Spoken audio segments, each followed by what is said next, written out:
Hello guys, good morning. മുടിയൊക്കെ ജീവി നേരെ ജിമ്മിലോട്ട് പോയാണ് ഗൈസ്. പ്രീ വർക്കൗട്ടൊക്കെ എടുത്ത് അങ്ങനെ ജിമ്മെത്തി. ഇന്ന് വർക്കൗട്ട് ബാക്കും ബൈസും ആയിരുന്നു. അത് കഴിഞ്ഞ് തിരിച്ച് വീട്ടിലൊന്ന് ഫുഡും കഴിച്ച് രാവിലത്തെ, പിന്നെ അത് കഴിഞ്ഞ് ഒന്ന് പുറത്തോട്ടൊക്കെ പോയി. എന്റെ കോലത്തിനെ കുറിച്ച് പറയണേ കേൾക്കണം. എന്റെ കോലത്തിന് എന്താണ് കുഴപ്പം? നല്ല ഭംഗിയുണ്ടായാക്കാനായിരുന്നു. ഇപ്പൊ എന്താണ് കുഴപ്പം? ബോഡിയൊക്കെ സെറ്റായില്ലേ? ബോഡി സെറ്റായി.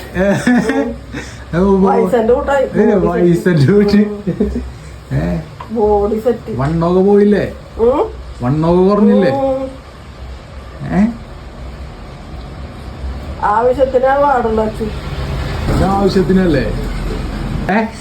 കുറച്ച് കൂടുതലാണ്. എന്ത് കൂടുതല്? ചമക്കൊക്കെ ഞാൻ എപ്പോഴും വണ്ണം വെച്ചിരിക്കുക ഇഷ്ടം. അവർക്ക് ജിമ്മിൽ പോയി ബോഡി സെറ്റ് ആക്കണതൊന്നും അത്ര വലിയ ഇതൊന്നും അല്ല. ഇന്നത്തെ പരിപാടി പിന്നെ അത്രേ ഉള്ളൂ. Okay, by.